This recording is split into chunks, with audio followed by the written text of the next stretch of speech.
ایک عورت جو شیرنی بن کر اٹھی اور آزادی کی خاطر اپنی جان تک قربان کر دی۔ اگر آپ کو بھی تاریخ کے ایسے بہادروں کی کہانیاں سنی ہیں تو ویڈیو آخر تک ضرور دیکھیں اور چینل کو سبسکرائب کریں۔ ایک ننھی بچی منو بائی جھانسی کے محل کے صحن میں لکڑی کی تلوار سے کھیل رہی تھی۔ آنکھوں میں چمک اور قدموں میں بہادری کی جھلک تھی۔ سورج کی کرنیں اس کے چہرے پر پڑتیں تو یوں لگتا جیسے تقدیر خود اسے عظمت کے لیے چن رہی ہو۔ کھیل ہی کھیل میں اس کی تلوار کے وار نڈر پن اور جرت کی کہانی سناتے تھے۔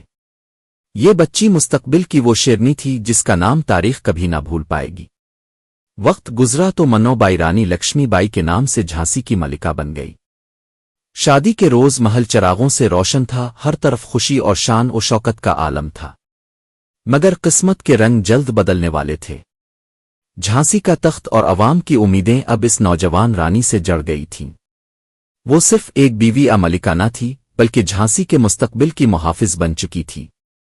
خدا کا فیصلہ تھا کہ رانی کا اکلوتا بیٹا دنیا سے رخصت ہو گیا۔ محل میں خاموشی چھا گئی لیکن رانی نے ہمت نہ ہاری۔ اس نے ایک بچے کو گود لیا تاکہ جھانسی کی وراثت باقی رہے۔ دکھ کے آنسو اس کے دل کو کمزور نہ کر سکے۔ اس کی آنکھوں میں اب ماں کی ممتا کے ساتھ ساتھ ایک جرنیل کا عزم بھی جھلکنے لگا۔ وہ تیار تھی کہ تقدیر کے ہر وار کا سامنا کرے گی۔ انگریز افسر محل میں داخل ہوئے، ہاتھوں میں کاغذ اور زبان پر دھمکیاں۔ انہوں نے رانی سے کہا کہ جھانسی اب کمپنی کے قبضے میں ہے۔ مگر رانی کی آنکھوں میں ایک آگ تھی۔ وہ بولی، میں اپنی جھانسی نہیں دوں گی۔ اس ایک جملے نے غلامی کی دیواروں کو ہلا دیا۔ اب مقابلہ طے تھا۔ رانی اور انگریز ہمت اور جبر آمنے سامنے کھڑے تھے۔ محل کی فصیلوں پر کھڑی رانی نے زرے پہن لی تلوار ہاتھ میں اٹھائی اور آسمان کی طرف دیکھا۔ ہوا اس کی ساڑی کو لہرا رہی تھی۔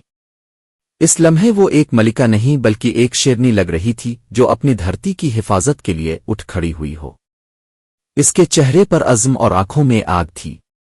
جھانسی نے اپنی ماں کو جنگجو کے روپ میں دیکھ لیا تھا۔ جھانسی کی گلیوں میں ڈھول بجنے لگے۔ جوان، بچے، عورتیں سب ہتھیار بنانے اور تیاری میں لگ گئے۔ رانی گھوڑے پر سوار اپنی فوج کو حکم دیتی رہی۔ ہر سپاہی کے دل میں جوش تھا کہ وہ اپنی دھرتی کے لیے جان دے گا۔ قلعے کی فصیلوں پر جھنڈے لہرا رہے تھے اور فضا میں ایک ہی صدا گونج رہی تھی، جھانسی کی رانی زندہ باد۔ قلعے کے باہر دشمن کا لشکر بڑھتا آیا۔ توپوں کی گھن گرج، آسمان پر دھوئیں کا بادل، اور رانی گھوڑے پر سوار تلوار بلند کیے اپنی فوج کے آگے کھڑی تھی۔ اس کی للکار سے سپاہیوں کے دلوں میں بجلی دوڑ گئی۔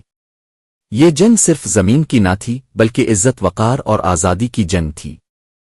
جھانسی کی رانی اب تاریخ کے سب سے بڑے امتحان میں داخل ہو چکی تھی۔ رات کے اندھیرے میں قلعے کی دیواروں پر آگ بھڑک رہی تھی۔ رانی اپنے بچے کو سینے سے لگائے گھوڑے پر سوار ہوئی۔ ایک ہاتھ میں تلوار اور دوسرے بازو میں ممتا کا بوجھ تھا۔ وہ آگ اور دشمنوں کو چیرتی ہوئی نکل گئی۔ اس منظر نے پوری قوم کو بتا دیا کہ ایک عورت بھی اپنے وطن کے لیے سب کچھ قربان کر سکتی ہے۔ اب آخری میدان گوالیار کا تھا۔ رانی مکمل زرہ بختر میں گھوڑے پر سوار دشمن کے نرغے میں آ گئی۔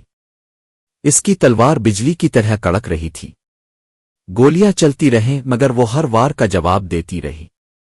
یہ لڑائی صرف چند لمحوں کی نہ تھی بلکہ آنے والی نسلوں کو آزادی کا سبق دینے کے لیے تھی۔ آخرکار وہ لمحہ پہنچا جب رانی زخمی ہو کر زمین پر گر گئی۔ ہاتھ میں تلوار تھی اور آنکھوں میں عزم کی روشنی۔ آسمان پر بادل ہٹے اور سورج کی کرنیں اس پر پڑیں جیسے فطرت خود اس کی قربانی کو سلام کر رہی ہو۔ رانی جھانسی نے جان قربان کر دی مگر اس کی بہادری آنے والی صدیوں تک ہندوستان کی آزادی کی آواز بنی رہی۔